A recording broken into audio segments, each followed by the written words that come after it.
इस chemistry class में आप सभी का जो है स्वागत है। देखिए, ये केमिस्ट्री क्लास है जो हिंदी मीडियम और इंग्लिश मीडियम दोनों बच्चों के लिए है। इसमें आप किसी भी मीडियम के हो, आप हमारे क्लास में जो है आप अपनी तैयारी जो है कर सकते हैं। देखिए, पिछले लेक्चर्स में हमने जो है IUPAC नेम के ग्रुप को जो है बारी बारी करके एक एक ग्रुप को हमने जो है जितने इंपॉर्टेंट ग्रुप्स थे सारे इंपॉर्टेंट ग्रुप्स के बारे में चर्चा किए थे। आज जो है उस ग्रुप का देखिए ग्रुप और उसका नाम कैसे लिखा जाता है ये हमने पिछले लेक्चर्स में कई लेक्चर्स में करके थोड़ा थोड़ा करके इसके बारे में बताया है। अगर आप जो है हमारा पिछला लेक्चर्स नहीं देखे हैं तो नीचे जो है डिस्क्रिप्शन में जाइएगा, वहां आपको प्लेलिस्ट मिल जाएगा इस लेसन का, और इस प्लेलिस्ट के में आपको सारे वीडियो जो है देखने को मिलेंगी, जिसमें हमने एक एक वीडियो में अच्छे से जो है एक एक ग्रुप के बारे में अच्छे से बताया है। चलिए, आज हम IUPAC नेम में इस कड़ी में आज हम देखने वाले हैं कि इसमें जैसे मान लीजिए कोई स्ट्रक्चर दिया हो और उस स्ट्रक्चर में कभी कभी क्या होता है कि मान लीजिए CHO ग्रुप लगा है, COOH ग्रुप लगा है और एल्कोहलिक ग्रुप लगा है, यानी एक ही स्ट्रक्चर्स में कई ग्रुप लगे होते हैं। तब वहां पर यह समस्या आती है कि हम कहां से नंबरिंग करें।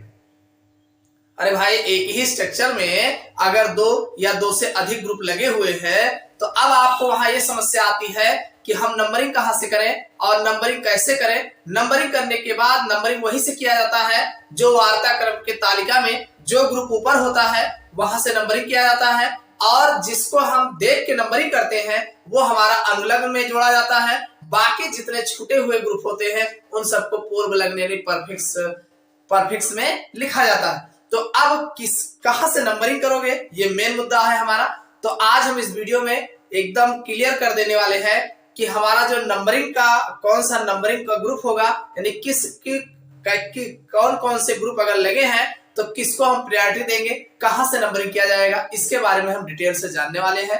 अगर आप चैनल पर नए हो तो चैनल को सब्सक्राइब कर लीजिएगा और वीडियो को जितना ज्यादा से ज्यादा हो सके लाइक एवं शेयर करिएगा। देखिए, अगर आप केमिस्ट्री क्लास की जो है क्लास 12 की केमिस्ट्री सब्जेक्ट्स की अगर आप बोर्ड एग्जाम्स की तैयारी करना चाहते हैं तो आप हमारे साथ जुड़ जाइए। हम जो है आपको केमिस्ट्री की कंप्लीट तैयारी जो है आपके बोर्ड एग्जाम्स की कराएंगे। कुछ इसके लिए आपको कुछ नहीं करना है, केवल चैनल को सब्सक्राइब कर लेना है। डेली आपको एक वीडियो जो है केमिस्ट्री का 12th का जो है आपको देखने को मिलेगा। अब आप चाहे यूपी बोर्ड का एग्जाम्स की तैयारी कर रहे हो या किसी अन्य अदर बोर्ड एग्जाम्स की तैयारी कर रहे हो, आप हमारे चैनल के माध्यम से अपनी तैयारी बेहतर कर सकते हैं। देखिए, हमारे क्लास में आपको किसी भी प्रकार की समस्या नहीं होगी। एक एक क्लास जो है बस मात्र जो है 30 minute, 35 minute, 25 minute, 20 minute, 10 minute, जैसा जैसा क्लास होगा डेली का क्लास होगा। आपको छोटे छोटे लेक्चर्स में आपको हर एक लेसन को कई लेक्चर्स में करके बताएंगे, जिससे आपको देखने में या किसी भी प्रकार की कोई समस्या नहीं होगी। चलिए, हम इस तालिका को देख लेते हैं। ये वार्ता क्रम की तालिका क्या होती है। देखिए, ये priority list of principle of functional groups, यानी वार्ता क्रम की तालिका है। वार्ता क्रम की तालिका इसे बोला जाता है। इस तालिका में जैसे IUPAC आप नेम लिख रहे हो तो इसमें कई ग्रुप जब लगे होते हैं तो अनुलग्न में क्या लिखोगे, और अगर पहले मान लीजिए लिखने की आवश्यकता पड़ती है तो क्या लिखोगे, और ग्रुप को कैसे डिसीजन लोगे कि जो है हमारा किस तरीके से कहां से नंबरिंग किया जाए। तो इसमें जो है देखिए, ये फंक्शनल ग्रुप है, ये हमारा क्रियात्मक समूह है, और ये हमारा परफिक्स है, यानी पहले अगर नाम लिखना पड़े तो इस तरीके से उस ग्रुप का नाम लिखेंगे। और ये सफिक्स नेम है, यानी जब हम लास्ट में नाम लिखते हैं अनुलग्न, यानी जिसको नंबरिंग करके अगर हम इससे नंबरिंग किए हैं तो लास्ट में जो हेड नेम में जोड़ा जाता है वो आपका सफिक्स आता है। देखो, परफिक्स और सफिक्स दो चीजें हैं। जैसे मान लीजिए एक एग्जाम्पल के तौर पे हमारे पास है, लिखा हो 2 क्लोरो पेंटेन 2 ऑल, इस तरीके से अगर दिया है तो देखिए ये जो आपका यहाँ पे ये लास्ट में जोड़ा गया है ये आपका सफिक्स होता है। सफिक्स, इसे जो है हम सफिक्स बोलते हैं यहाँ पे। और ये पेंट जो लिखा है, पेंटेन के आगे जितना लिखा है ये पेंटेन, इसके आगे जो लिखा होता है ये आपका परफिक्स होता है। ये आपका परफिक्स होता है, यानी यहां से यहां तक जो है ये आपका परफिक्स है, और ये इधर जो आपका जोड़ा जाता है ये सफिक्स है, और ये आपका पैरेंट्स कार्बन होता है, पैरेंट्स कार्बन होते हैं, यानी मेन कार्बन ये नंबरिंग के होते हैं। तो इतना आप जाने रहेगा, परफिक्स क्या है, सफिक्स क्या है, मेन कार्बन नंबरिंग वाले क्या है, ये तीनों चीजें हैं इसमें। पहले दिन जो लिखा जाएगा वो परफिक्स होगा, जिसे हम पूर्व लग्न कहा जाता है, इसी को पूर्व लग्न, पूर्व लग्न बोला जाता है, और इसे अनुलग्न कहा जाता है, अनुलग्न। जो बाद में जोड़ा जाता है उसे अनुलग्न कहा जाता है। इतनी बात क्लियर हो गई। अब यहाँ पे फंक्शनल ग्रुप है, क्रियात्मक समूह है। क्रियात्मक समूह मतलब पूरे तामझाम जिस पर निर्भर होता है उसी को क्रियात्मक समूह, यानी लगा होता है, उसी से डिसीजन होता है ये क्या चीज हो। तो जब मान लीजिए COS समूह लगा है तो जाहिर सी बात है कार्बोक्सिलिक समूह होगा, तो ये क्रियात्मक समूह है। और ये पूर्व लग्न यानी परफिक्स नेम पूर्व लग्न का नाम, और सफिक्स नेम अनुलग्न का नाम क्या लिखा जाएगा। तो इसमें सबसे पहला ग्रुप हमने लिया है COOH। अगर COOH है और ये आपने अनुलग्न में ओइक एसिड जोड़ा जाएगा, अगर यहां से नंबरिंग किए हो आप तो अनुलग्न में यानी जो बाद में जोड़ते हैं वहां हम ओइक एसिड जोड़ेंगे, कार्बोक्सिलिक अम्ल को हम ओइक एसिड जो है जोड़ करके तब नाम लिखा जाएगा। अगर मान लीजिए आप नंबरिंग में पहले लिखना, जैसे मान लीजिए नंबरिंग आप दूसरे किसी कहीं से किए हो, इसको पहले लिखने की आवश्यकता आती है, तो वहां इसका नाम कार्बोक्सी लिखा जाएगा। क्या लिखा जाएगा? कार्बोक्सी, यानी कार्बोक्सिलिक समूह को पहले अगर लिखने की आवश्यकता पड़ती है तो कार्बोक्सी लिखा जाएगा, और अगर मान लीजिए अनुलग्न में जोड़ना है तो वो आपका ओइक एसिड लिखा जाता है। चलिए दूसरा ग्रुप है SO3H। अगर आप SO3H मान लीजिए है उसमें, तो इसको सल्फो लिखा जाएगा, यानी पहले अगर मान लीजिए लिखने की आवश्यकता पड़ती है तो वहां सल्फो लिखा जाएगा, और अगर बाद में लिखते हैं तो सल्फोनिक एसिड लिखा जाएगा। यानी यहीं से अगर नंबरिंग किए हो तो सल्फोनिक एसिड लिखोगे, लेकिन अगर मान लीजिए कहीं और से नंबरिंग किए हो, पहले लिखने की आवश्यकता पड़ गई तो पहले लिखने में आपको सल्फो लिखा जाएगा। इतनी बात समझ में आ गई। चलो अगला ग्रुप है हमारे पास COOR। COOR समूह है, तो COOR समूह में अगर पहले लिखने की आवश्यकता पड़ती है तो एल्कोक्सी कार्बोनिल लिखा जाएगा, एल्कोक्सी कार्बोनिल। देखो इसमें R लगा है, ये कोई एल्किल समूह है तो ये एल्कोक्सी हो जाएगा, और ये कार्बोनिल तो एल्कोक्सी कार्बोनिल कहा जाएगा। लेकिन अगर अनुलग्न में जोड़ने की आवश्यकता पड़ी तो एल्कोक्सी O8 लिखा जाएगा, एल्कोक्सी O8 लिखा जाएगा। इसको ध्यान रखिएगा, ये अनुलग्न में होगा, ये पूर्व लग्न में होगा। अगला ग्रुप है COX। X जो है कोई हाइड्रोजन होगा, तो ये COX ग्रुप जो है ये हाइड्रोकार्बोनिल लिखा जाएगा। पहले अगर लिखते हो इसके बारे में तो हाइड्रोकार्बोनिल लिखा जाएगा। अरे X मींस हाइड्रोजन हो गया और CO कार्बोनिल हो गया, तो हाइड्रोकार्बोनिल लिखा जाएगा। और अगर अनुलग्न में जोड़ा जाए तो ये ऑयल हैलाइड लिखा जाएगा, ऑयल हैलाइड, यानी CO जो होगा वो ऑयल होगा और X जो होगा हैलाइड होगा, तो ऑयल हैलाइड अनुलग्न में जो है लिखा जाता है।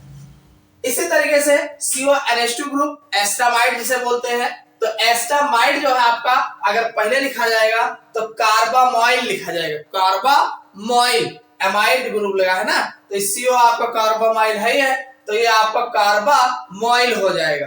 और अगर मान लीजिए अनुलग्न में जोड़ने की आवश्यकता हुई तो एमाइड ग्रुप है, CONH2 जो है एमाइड खानदान है, तो एमाइड लिखा जाएगा। इतनी बात समझ में आई। यानी अनुलग्न में बाद में अगर जोड़ते हो तो एमाइड लिखा जाएगा, अगर पहले लिखने की आवश्यकता पड़ी तो कार्बामाइल लिखा जाएगा। इसको ध्यान कर लीजिए, जब तक याद नहीं करे रहोगे तब तक IUPAC नेम नहीं लिख पाओगे।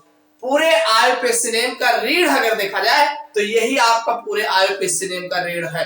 अगर इतना आपके दिमाग में चल रहा है तो कभी भी आपका नाम गलत हो ही नहीं सकता।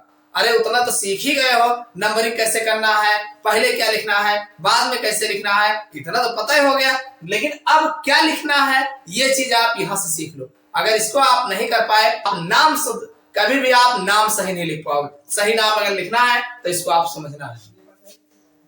अगला आपका है CN। तो CN जो है ये साइनाइड समूह है, तो साइनाइड समूह में अगर पहले लिखना हो तो बड़ा आसान है, साइनो लगा देंगे, बहुत आसान है। लेकिन अगर बाद में लिखने की आवश्यकता है, अनुलग्न में अगर जोड़ा जाएगा तो नाइट्राइल लिखा जाता है। नाइट्राइल हमने आपको बताए थे, पिछले लेक्चर्स में हमने बताया है कि नाइट्राइल लिखा जाता है। अगला है NC, आइसोसाइनाइड है ये। आइसोसाइनाइड, तो इसको पहले अगर लिखना होगा तो आइसोसाइनो लिखा जाएगा, आइसोसाइनो, और बाद में अगर अनुलग्न में लिखना हो तो आइसोसाइनाइड जो है लिखा जाता है। इसी तरीके से अगला ग्रुप है CHO, हमारा एल्डिहाइड समूह है, तो एल्डिहाइड को अगर पहले लिखने की आवश्यकता पड़ी तो फॉर्माइल लिखा जाता है, फॉर्माइल, और नहीं तो ऑक्सो याद रखिएगा, ऑक्सो, OXO, ऑक्सो। और अगर मान लीजिए अनुलग्न में अगर जोड़ना हो तो एल्डिहाइड का AL आपको पता है कि लास्ट में ई हटा के AL जोड़ देना है। इसी तरीके से CO कीटोनिक समूह है, तो कीटोनिक में पहले लिखना हो, देखो इसमें आपका CHO हो और चाहे CO हो, दोनों में आपको ऑक्सो लिख सकते हो, CHO ग्रुप में भी और CO कीटोनिक ग्रुप में, दोनों में जो है ऑक्सो लिखा जा सकता है। अनुलग्न में जो होगा ओन लिखा जाएगा, क्योंकि कीटोन है तो कीटोन में अनुलग्न में ओन जोड़ा जाएगा। इसी तरीके से अगला हमारा OH है, एल्कोहलिक ग्रुप है, तो आप जानते हैं एल्कोहल के अनुलग्न में OL जोड़ा जाता है, एल्कोहल में नॉल बनता है ना, तो ये OL जोड़ा जाएगा। और अगर OH है, अगर पहले लिखने की आवश्यकता है तो हाइड्रोक्सी लिखा जाएगा, क्या लिखा जाएगा, हाइड्रोक्सी लिखा जाएगा। इसी तरीके से SH है, ये आपका सल्फेनिल या मरकप्टो, एसएस को थायो बोला जाता है ना, थायो, तो थायो में थायोल लिखा जाता है, थायोल। देखो ये एच लिखा है, अगर एस की जगह ओ लगा दो एल्कोहलिक समूह हो जाता है OH, तो OH नहीं SH है, तो S सल्फर है, इसको थायो बोला जाता है। तो जैसे अल्कोहल में OL लगाया जाता है वैसे इसमें भी OL, लेकिन सल्फर है इसलिए थायो OL, ठीक, थायोल लिखा जाता है, थायोल, अनुलग्न में थायोल और पूर्व लग्न में सल्फेनिल या मरकप्टो लिखा जाएगा, ठीक। इसी तरीके से अगला ग्रुप है NH2 को अगर पहले लिखते हैं तो ये अमीनो लिखा जाएगा, अमीनो, और अनुलग्न में होगा तो एमीन तो होगा ही होगा, और अमीन है तो एमीन लिखा जाएगा। अगला है ये आपका ईथर समूह है, अगर पहले लिखते हैं तो एपॉक्सी लिखा जाएगा, अगर पहले आप लिखते हो ईथर समूह को तो एपॉक्सी लिखोगे, और बाद में अगर लिखते हो तो OXY जोड़ देते, OXY जोड़ दिया जाएगा ईथर में। इसी तरीके से डबल बॉन्ड को पहले अगर लिखोगे तब भी वही इन लिखा जाएगा, बाद में अगर लिखते हो तब भी इन लिखा जाएगा। और अगर मान लीजिए ट्रिपल बॉन्ड की बात आती है तो पहले वही लिखोगे तो आइन लिखोगे, और लास्ट में लिखोगे तब भी आइन लिखोगे। तो ये आपके क्रियात्मक समूह है, और पूर्व लग्न और अनुलग्न ये क्या नाम लिखा जाएगा, ये जिसके नाम चेंज होते हैं सबके नाम हमने आपको लगभग बता दी। अब समस्या ये है कि मान लीजिए एक ही स्ट्रक्चर्स में कई समूह अगर लगे हैं तो कहां से हम नंबरिंग करेंगे। मेन हमारी बात आती है कि कहां से नंबरिंग करें जिससे हमारा सही जो है IUPAC नेम लिखा जा सके। तो देखिए ध्यान रखना, अगर इसमें जो है मान लीजिए 2 या 3 समूह एक साथ लगाए गए हैं स्ट्रक्चर्स में, तो आप ये ध्यान रखना, इस तालिका को आप ऐसे दिमाग में रखे रहना कि कौन किसके ऊपर लिखा है। सबसे टॉप पे आपका COOH समूह होता है, सबसे टॉप पे कौन है, COOH। अगर मान लीजिए उसमें COOH समूह लगा हो और CN समूह लगा हो और ट्रिपल बॉन्ड लगा हो, मान लीजिए आपके उस स्ट्रक्चर्स में 3 तरीके का समूह लगा, एक COH लगा हो, एक आपका ट्रिपल बॉन्ड लगा हो, एक NC लिखा हो चाहे CL लिखा हो, मान लीजिए कोई लिखा है 3 लिखा है, एक ऊपर का हो गया, एक बीच का हो गया, नीचे का हो गया, तब आप नंबरिंग जो है हमेशा टॉप वाले कार्बन से ही करेंगे। इतनी बात समझ में आई, आप नंबरिंग वहीं से करोगे जो इस क्रम में सबसे ऊपर बैठेगा। मान लीजिए 3 कोई ग्रुप लगा है तो तीनों ग्रुप में जो सबसे ऊपर हमारा होगा वहीं से नंबरिंग स्टार्ट करेंगे, यानी हम COOH समूह से हम नंबरिंग स्टार्ट करेंगे। उसके बाद फिर इसमें जो आपका जो अदर ग्रुप है ये सब पूर्व लग्न में जाएगा, और COOH समूह जो है हमारा हेड नेम के साथ पेरेंट्स अनुलग्न में जोड़ा जाएगा। इतनी बात समझ में आई। इसी तरीके से आपके इसमें मान लीजिए लगातार मान लीजिए 3 समूह जो है एक साथ उसमें लगे हो, मान लीजिए 3 समूह एक साथ उसमें लगे हो और तीनों समूह में अब आपको कंफ्यूजन हो रहा है, तो अगर ध्यान रहेगा जैसे NC CHO CO इस तरीके से आपके 3 समूह 4 समूह एक साथ लगे हैं, तो ध्यान रखना कौन किसके ऊपर है, जो ऊपर होगा वहीं से नंबरिंग किया जाएगा। अब इसमें एक कंफ्यूजन आती है कि कैसे ध्यान रखोगे। देखो ध्यान रखने का सबसे आसान तरीका है, इसमें ज्यादा आपको दिमाग नहीं लगाना। देखो यहाँ पे COH समूह है, कार्बन इसमें लगा है, देखो फिर इसमें भी कार्बन लगा है, इसमें भी कार्बन लगा है। आप देख रहे हो 2 ऑक्सीजन है, 2 ऑक्सीजन इसमें है, तो जो 2 ऑक्सीजन वाला सबसे पहले दिख रहा है। अब इसमें SO3H इसको आप इसको ध्यान रखिएगा कि हाँ ये दूसरे नंबर पे है। और इसको देखो आप बार बार अगर पढ़ते हैं तो ऑटोमेटिक आपके दिमाग में रहेगा। तो ये आपका SO3H हो जाएगा। फिर तीसरे पे आपका COR है, फिर COX है, हाइड्रोजन लगा है तो COX हो जाएगा। फिर NH2 नाइट्रोजन वाला मिल जाएगा। फिर Cl है, Cl का अपोजिट NC हो जाएगा। फिर आपका CHO आएगा, फिर बाद में Cl और NC के बाद CHO आएगा, फिर CO आएगा, फिर OH आएगा। इस तरीके से आप NH2SH, जैसे मान लीजिएगा Cl है तो ये आपका यहीं पे आ जाएगा। ठीक, तो इस तरीके से आपका जो ये Cl जो होगा वो लास्ट में आएगा, हमेशा इसको पहले ही लिखा जाता। ठीक, तो इस तरीके से आप बार बार इसको आप पढ़ते हैं तो आपको ग्रुप जो है ये ध्यान देना है भाई। याद तो ऐसे हो जाएगा, ये आपको याद ही होगा आईपीएससी नेम में, और ये पहले लिखने में इसका क्या लिखा जाता है थोड़ा सा आप ध्यान दोगे आराम से तैयार हो जाएगा। और फिर जो है इसको बार बार ऐसे देख लीजिए तो इसमें आपको ये आइडिया लग जाएगा पहले कौन है और बाद में कौन। तो अगर आप ये इतना आप ध्यान में रखते हैं तो आपका आईपीएससी नेम लिखते समय अगर इन तालिका को आप ध्यान में रखते हैं तो आप कभी भी नंबरिंग गलत नहीं करोगे, और जब नंबरिंग गलत नहीं करोगे तो आपका नाम गलत होने का कोई चांस नहीं रहता। तो ये तो थी वार्ताक्रम की तालिका, इसको ठीक से समझ लीजिएगा। यहीं से आपका मेन बेस बनता है कि आईपीएससी नेम सही है कि गलत है। इतना समझ में आ गया होगा। ये वार्ताक्रम की तालिका क्या होती है इसको जाने रहिएगा। इसमें आईपीएससी नेम कैसे लिखे जाते हैं और ग्रुप को कैसे, ग्रुप क्या होता है इसको भी आप यहाँ से पहचान सकते। तो इतना आप समझ कर लीजिएगा। अगले लेक्चर्स में हम आपको जो है बहुत सारे स्ट्रक्चर्स बना करके और उसमें कई सारे ग्रुप जो है लगा करके और फिर आपको नाम लिखने को बताएंगे।